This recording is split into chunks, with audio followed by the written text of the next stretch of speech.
that's making progress on my piano work called Bob Fosse, and I just decided I would use that progress or evolution of that particular piano work. I'm writing that now as the ongoing theme song for this series, because this is all about aesthetics, and this is part 6, Cease. C set wheat noof D's. I don't know how many we're gonna do, but if you can see above me there, this painting is by, of course, Richard Merkin, who we're going to talk about a little bit today. It was through Richard Merkin, well, it's actually through Charlie Davidson that I met both Bobby Short, the great singer and pianist, and Richard Merkin and some other people. In the 90s, I used to hang out with them, and this is a painting he did, Richard Merkin did of Bobby Short, the Cotton Club. I think that's Josephine Baker, I think, who's if you could see there. Yeah, she's in the center there. So we're going to talk about aesthetics, and I always like to start off talking about. I guess I should get my television ready, so I'll do that since I'm standing up. It's like I feel like a one-man band or one-man show. I don't know. Here's the thing, though. It's interesting about aesthetics.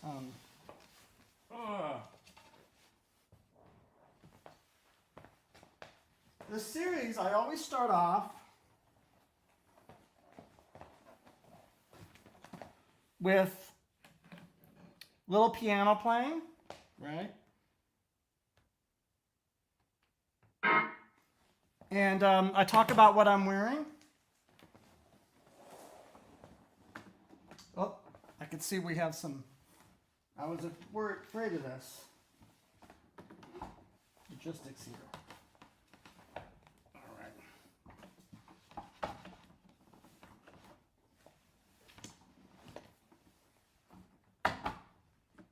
I guess that'll have to do for now. I'm kind of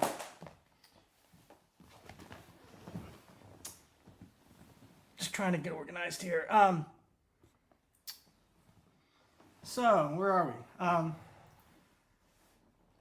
Aesthetics is a big topic, and it's a word that many people don't even fully comprehend. Of course, no fault of their own, just a lack of education and things and all that. And often it's confused with aesthetic, Ascetic. People have heard of that because asceticism is in now.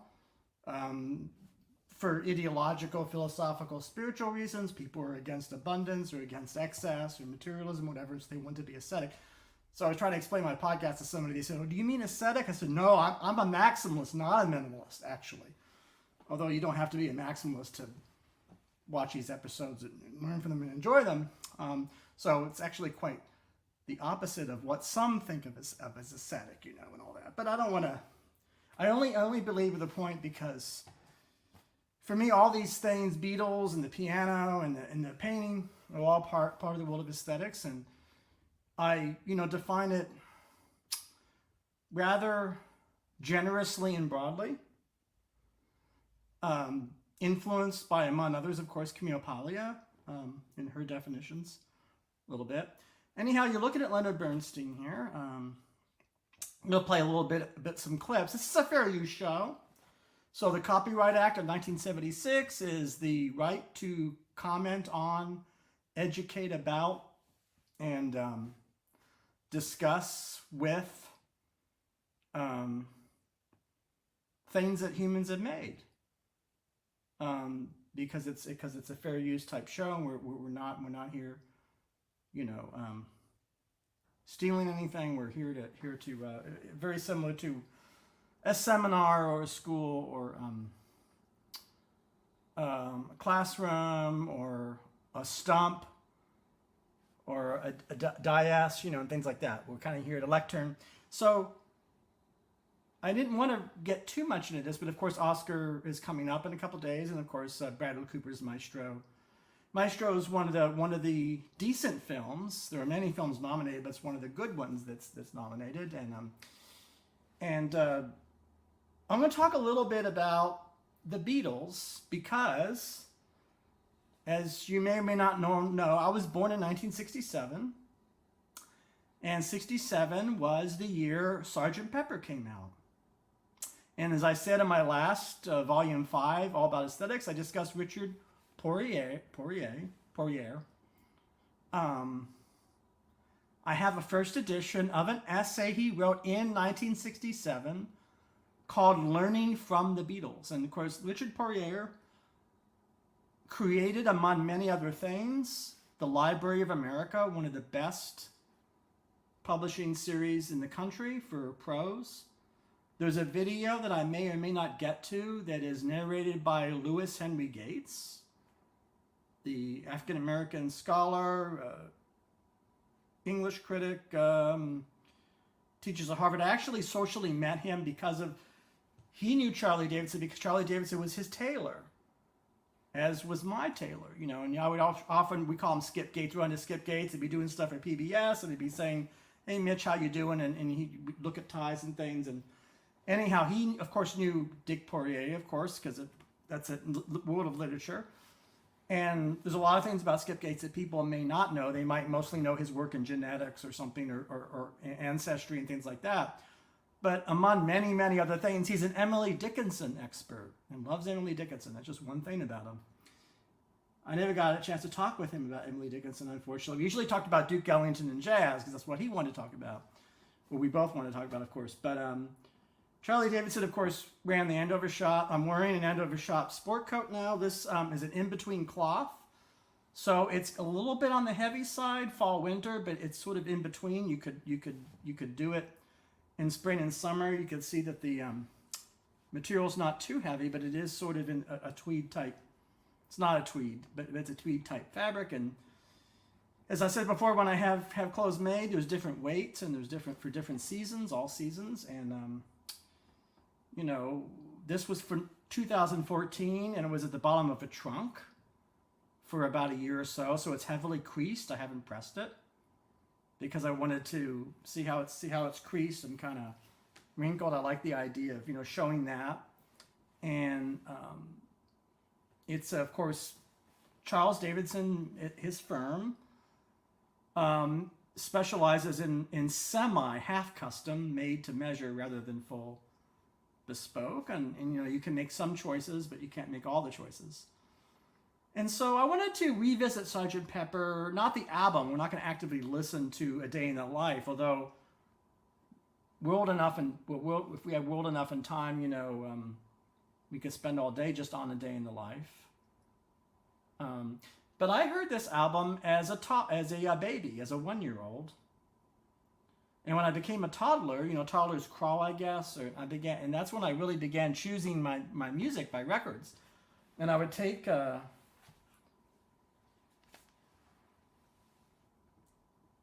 this and try to find what were my favorite songs. I'd try to find Day in the Life, or I'd play the overture, like Billy Shears, Sgt. Pepper, the one and only, and the piccolo trumpets and all the George Martin writing. But I was really excited about this cut. I was an insufferably sophisticated 3-year-old, 2-year-old, 3-year-old. My favorite was Day in the Life. Get out of bed, drag a comb across my head. I went into a dream, and then the orchestra and any of them. There's a lot of people on this cover, right? You know this. But look who's on the cover. My old friend, now passed, Richard Merkin. He's, of course, standing next to Fred Astaire. So the Beatles, and in their wisdom, and Paul McCartney knew that Richard Merkin was into clothes, Fred Astaire was into clothes, so they're going to put him. So I'm going to try to see if you can see this here. He's the dude in the hat, so. Yep.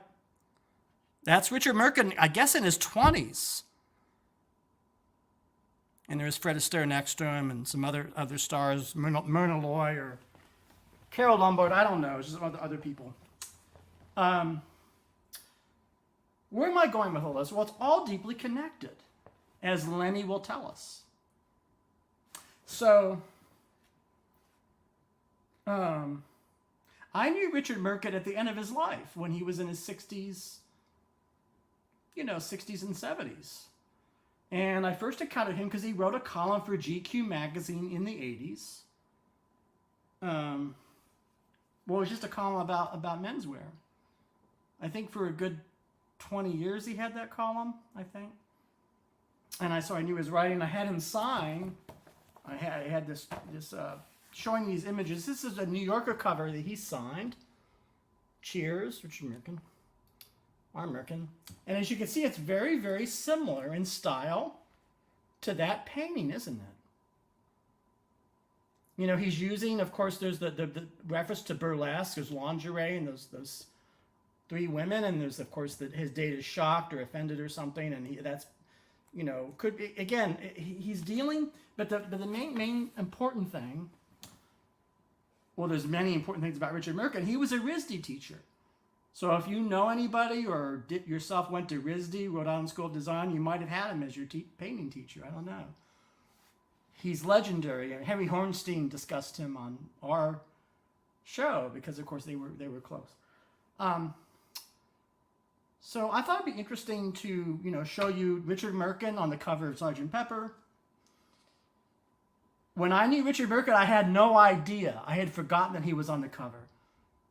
I never got to ask him about that. It's funny. It's just there's so many things that go into a life. Standing next to Fred Astaire, I don't know. That's kind of an interesting thing. But anyhow, there's a sense in which Richard Merckett's art and Peter, I was going to say Peter Gray's, but the art direction and the things for this album.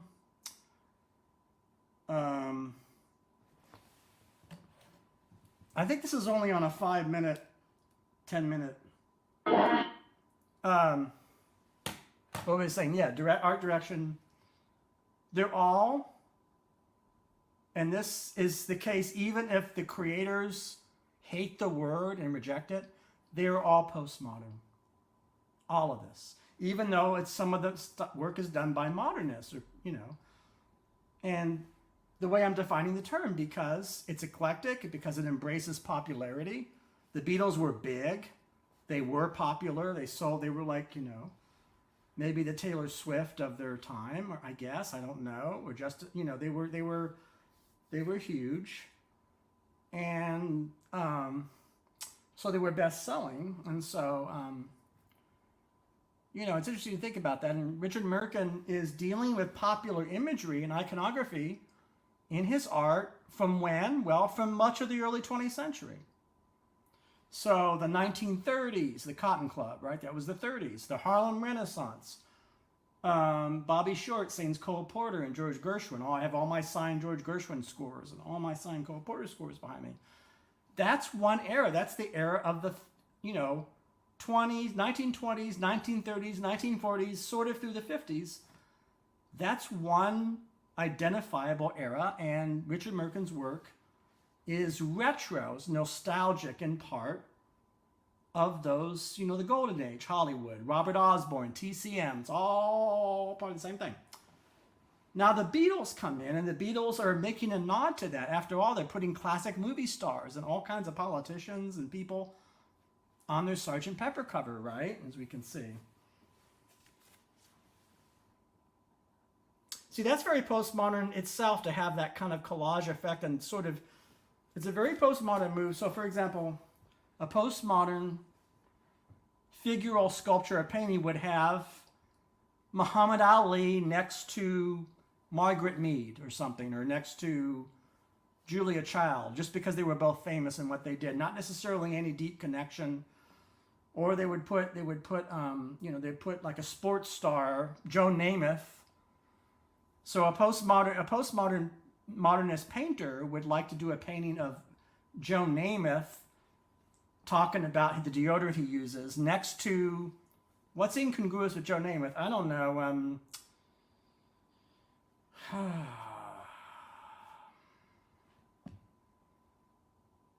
P.B. Herman. I don't know. I don't know. I really don't know. I just kind of come up with these names. And it's sort of the juxtaposition of all these elements from the popular and of the popular. And so this is so much connected to the movie Maestro.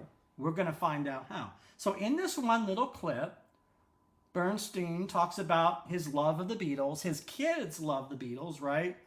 This is the same year, by the way. I think this is 1967. Same year as Sgt. Pepper. Same year as my birth.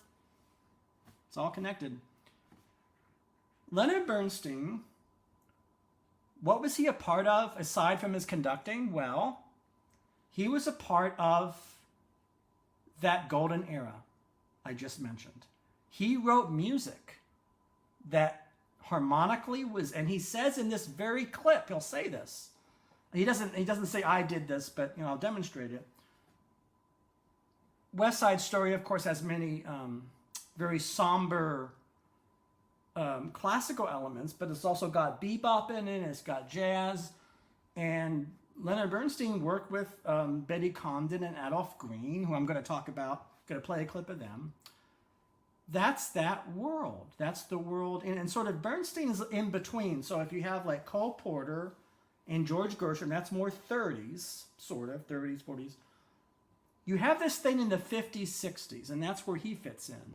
And that's more Technicolor musicals. So Wonderful Town, On the Town, Gene Kelly, Vincent Minnelli. It's a little different because it's more 50s, right? He was part of all that. That's what he was writing. That's what he was doing.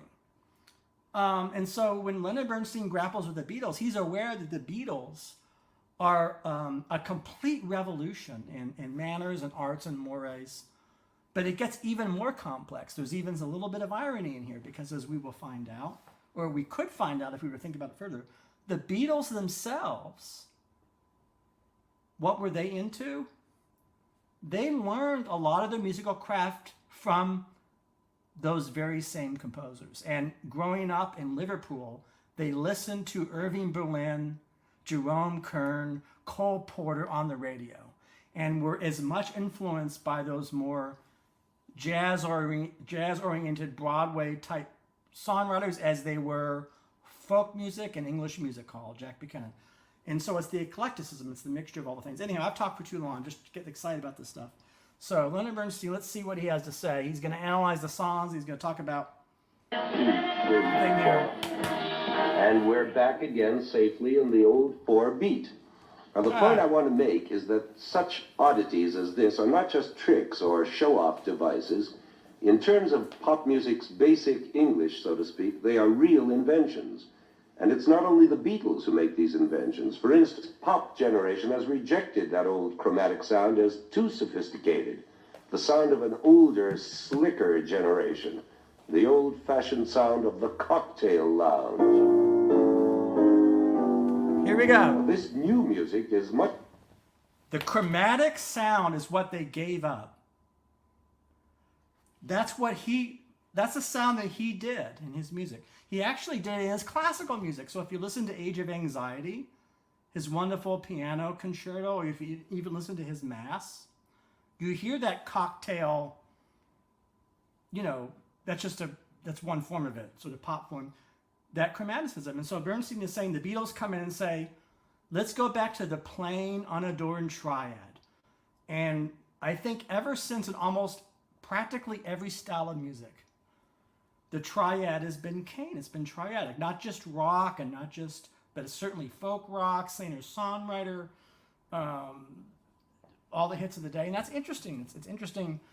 In the history of art, there's all these revolutions and alterations. And why did they do it? Well, maybe these younger people, they would have called them kids, I guess, if they were kids or older. Well, if they were against their parents, right? Why not be against their parents' music? Just by virtue of the fact that it was from the parents. And if the parents were into Bobby Short and Duke Ellington, or to get a little less hip and more corny, Perry Como, etc., Eddie Duchin, if that was their music, we want to do the opposite. We want to bring in sort of the rural triad, or sort of and in some senses, the 18th century and the 19th century. So those 2 centuries, that's an English thing, at least the case of the Beatles. But the Beatles knew everything. I mean, they just knew all this primitive in stuff. its harmonic language. Primitive, he calls it. Relies more on the simple triad. The basic harmony of folk music. Folk music. Never forget that this music employs a highly limited musical vocabulary. Limited harmonically, rhythmically, and melodically. But within that restricted language, all these new adventures are simply extraordinary. Only think of the sheer originality of a Beatles tune, like this one, which, again, uses only the elementary resources of pop music. I was alone, I took a ride, I didn't know what I would find there. Well, that could almost be by Schumann. It's so expansive and romantic. And notice how the range of the melody has been expanded. Most pop tunes have in the past been restricted. I'm gonna add something to Lenny there. Now that shift in harmony, "Got to Get You Out Into My Life," that is not, I mean, that it's not just the scope of the interval, not just the leaps. It's the harmonic change is extraordinarily sophisticated. And I would say it itself is chromatic. So in a way, it's older. It's actually that old people's, it's a little bit like Burton Lane's "On a Clear Day You Could See Forever," if you know that song. Or "Funny Girl." I don't know, Fanny, Julie, I forgot to mention this era that Bernstein was working with, same era, Andre Previn, Cy Coleman, Sweet Charity, Bob Fosse, Julie Stein, People, all that. It's that same era. So in other words, even with the Beatles, even though the Beatles are committed to a triadic-based music, they do little things like what they did with the harmony there that are extraordinary. So it's at one at the same time unsophisticated and sophisticated, right? It's both. To the range of an octave or so, owing to the limitations of pop singers' vocal ranges. But not so anymore. Our pop generation reaches and spreads itself, grasping at the unattainable. And this is one of the things I like most about it. The straining tenderness of those high, untrained young voices. And, as always, the Beatles. You love to, and you know you should be glad. Of course, whereas I may call that a straining after falsetto dreams of glory, you may call it nothing but a breakdown in gender, that same androgynous phenomenon of the pop scene that produces boys with long hair and ruffled shirts. And you may be right, but back to the music. What else do I like about it? I like the eclecticism of it, its freedom to absorb any and all musical styles. And the Beatles are free to absorb any and all, as I just said, all musical styles. They aren't, so their mentality, and this is part of their greatness. I mean, it's not the only, I would say it's necessary but not sufficient. In other words, it's not, by itself it's not their greatness, but it's contributing to their greatness is that, as I said, Paul McCartney used to listen to the radio, the old English music halls of the 20s and 30s. So I mentioned, I don't know if you know these names, Jack Buchanan and Elsie Randolph on the radio and things like that, and Irving Berlin. And so it's interesting. And of course, the all-importance of the blues and the different kinds of blues that they were getting into. So elements, like old blues, or a high Bach trumpet. That's Penny Lane. Beatles. Or even a string quartet.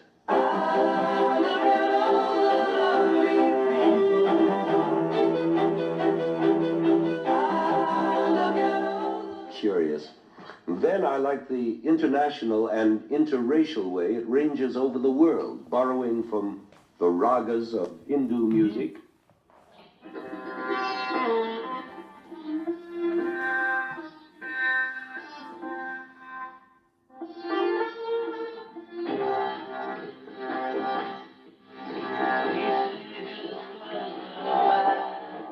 Then I like some of the new sounds, purely as sound, that are coming out of pop music. the arresting impact of a consort of amplified guitars. 1, 2, 3, 4! The sound. So this is, of course, Leonard Bernstein being very much with it. It's the same impulse that leads him to have a party with the Black Panthers, of course, and also to write, I think, a masterpiece called Mass, which nobody really talks about much anymore. I mean, a lot of people feel well, it is very 70s, but that's part of, I think, its glory. And of course, that's very much with it. In other words, it's very much like what's in. I think there's certainly rock and roll and jazz elements to his Mass. But, I wanted to play around a little bit with, let's see here. Yeah, Adolph Green. So here's the thing. Do you all know Maestro? Have you seen Maestro? Well, even if you haven't, but Bradley Cooper does some very, very, there's no better word, extremely peculiar things in that biopic. I mean, for one thing, we could say it's not a biopic, right? But for another thing, Bradley Cooper made an aesthetic decision in that film to actually have absolutely no exposition in the entire film.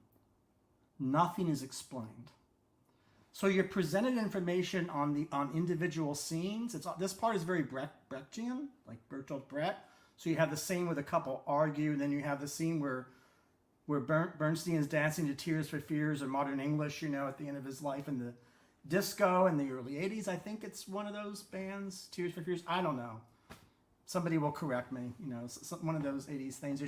But, you have these little scenes. But I think Bradley Cooper was interested in pushing as far as possible this idea of a biographical nonfiction film not being educational at all and not being exposition or explanatory. So two of the giants of giant lyricists here, this team, Betty Condon and Adolph Green, they're in the film, but you don't really know who they are. In other words, he doesn't have a scene, we're writing this show together, this is Betty Condon, even though they wrote some of the most important songs of the 50s, without a doubt. 50s, 40s, into the 60s. And they even sang in, that party scene, it's actually one of the first party scenes in the movie, when it's black and white, if you know the film. And they're represented, these two. But I thought it'd be interesting to go back, because in the 70s, Betty Condon and Adolph Green would do shows where they performed their own songs and talk about their career. And so I thought it'd be really nice to play them doing their song Good Morning, I think it's called. From 1979, of course, when else? But this is the real Condon and Green. So.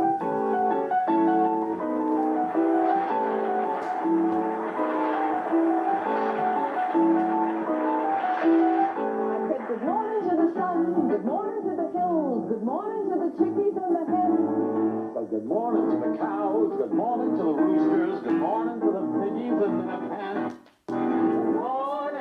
Good morning to everything in sight. And by the time I could say good morning, it was time to say good night to the sun, good night to the hills, good night to the chickies and the hens. I said good night to the cows, good night to the roosters, good night to the piggies in their pens. Good night to everything that's born.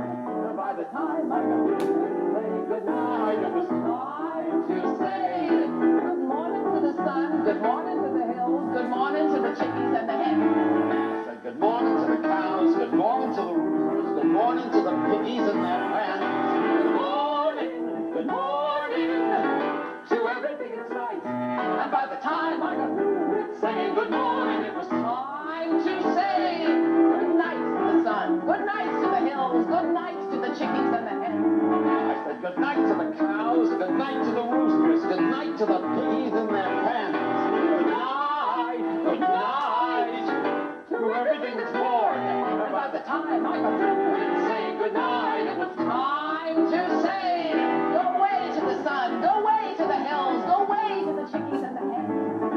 Go way to the cows, go way to the roosters, go way to the piggies in their pen.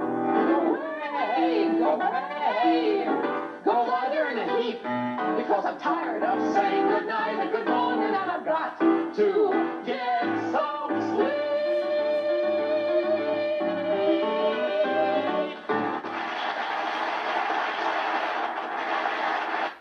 All right, the sound isn't great. It's distorted, you know, and it's a primitive, you know, transfer of a TV show from 1979. But Condon and Greed wrote "The Party's Over. It's time to call it a day," with Judy Holliday did. Bells are ringing. They wrote for Gene Kelly. So can you imagine? So what I'm saying, this is my point, is that there's an apparent structure of things like. And by apparent, I don't mean unreal or illusory. I mean kind of a surface level, okay? And the surface level structure is there's eras of music. You have this kind of world of sophistication and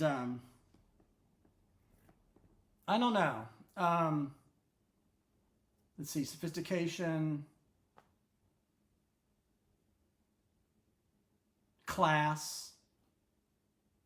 Some would say privilege. I mean, this dude has a coat and tie on. She has a dress. You know, cocktail lounges. You have a revolution. You have the Beatles and Elvis, right? And James Brown. And Bob Dylan. And you wash all this away. Change the clothes you wear, make the music different. That's it. That's an apparent structure. That's like eras. But there's all these little slips called slippages. Or kind of so. Some of those folks that we know of as more modern or contemporary or rock and roll were into this stuff. So in public, they would say they might say they hated it, or against it, but they were also into it. What is it? Charlie Parker, one of his favorite musicians was it Hank Williams that he loved? I forget. Saxophone, Charlie Parker. There's all these little interesting. It's a little bit like my episode where I talked about Bresson loving For Your Eyes Only, and Andrei Tarkovsky loving Terminator. Slippages. Things aren't always so clear.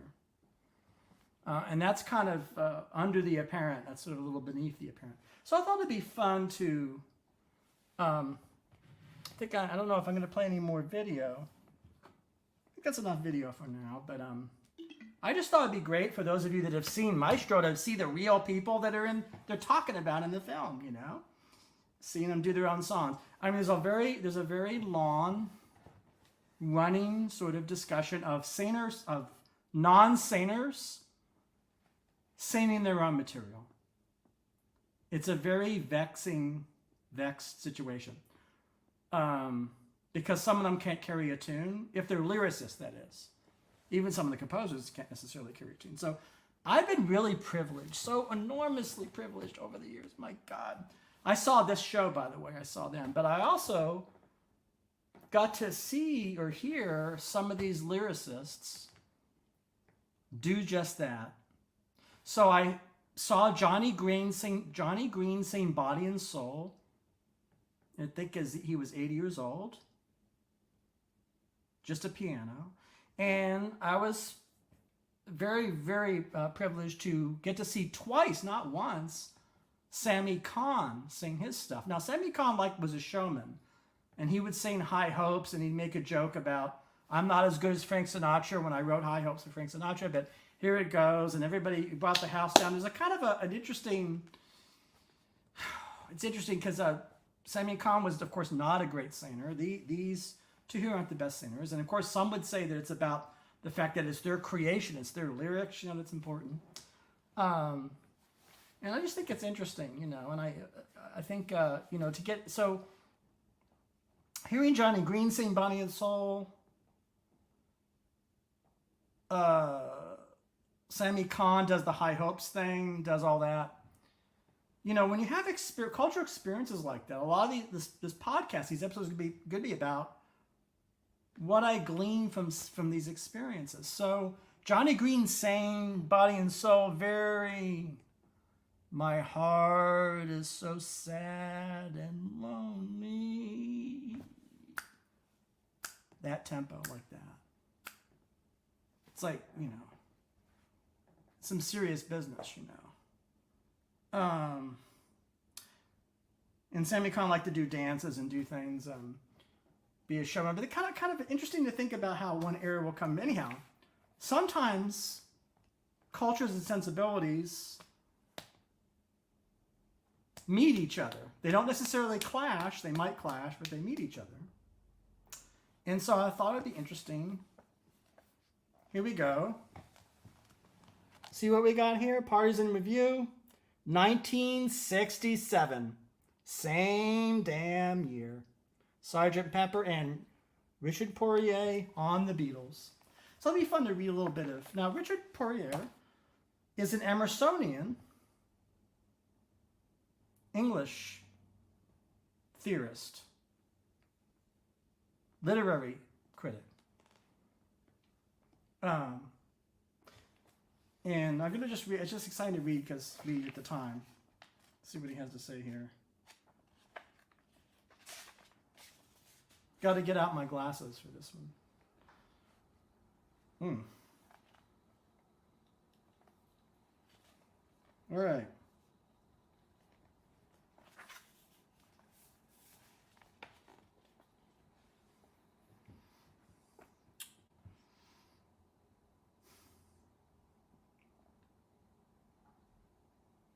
Learning from the Beatles. Okay.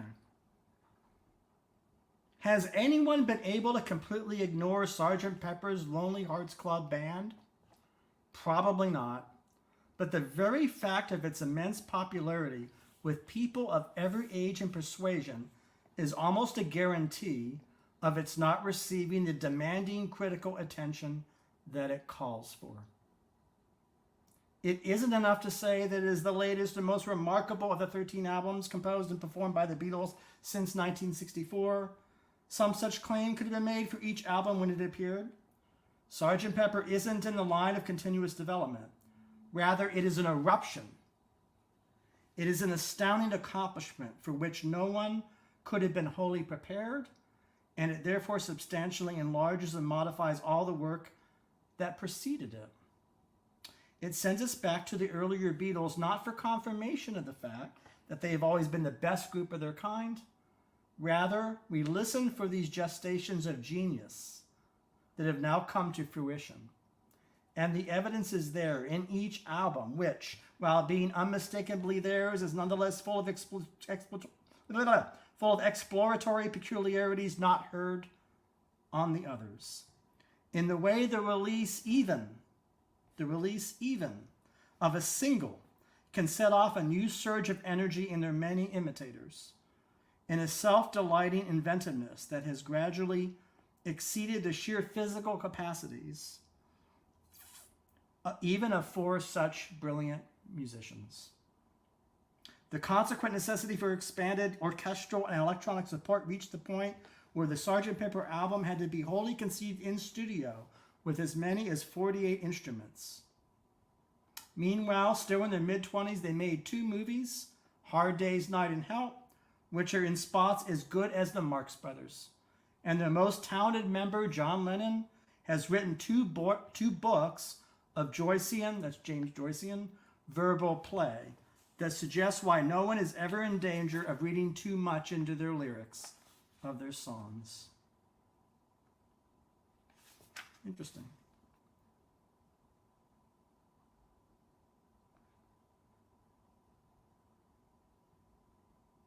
It's such a, I mean, I'm not going to read the whole essay.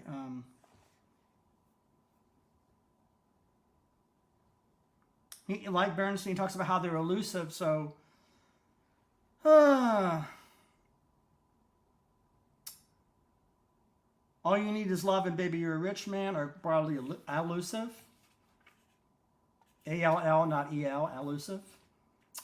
to the blues, to jazz hits of the 30s and 40s, to classical music, early rock and roll, previous cuts by the Beatles themselves.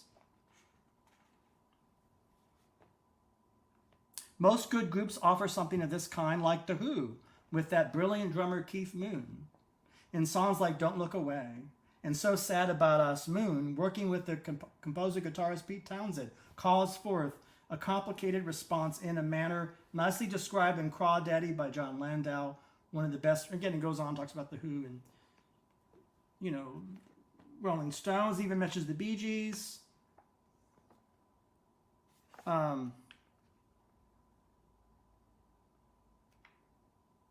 So that's a taste of a meeting.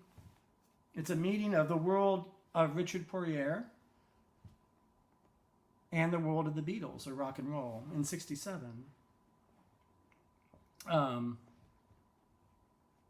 Which I quite like. I never got to meet Poirier. I mean, I've read everything he's written. Most of his work is out of print, of course, or a lot of it is. And I'm happy to have this because, I mean, you know, what can I say?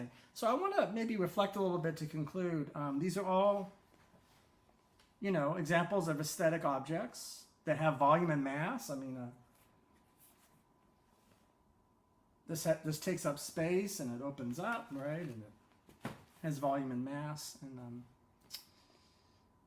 And these things can delight or entertain people and provoke people or irritate people or bore people maybe, or exalt people, or sensitize people, desensitize people,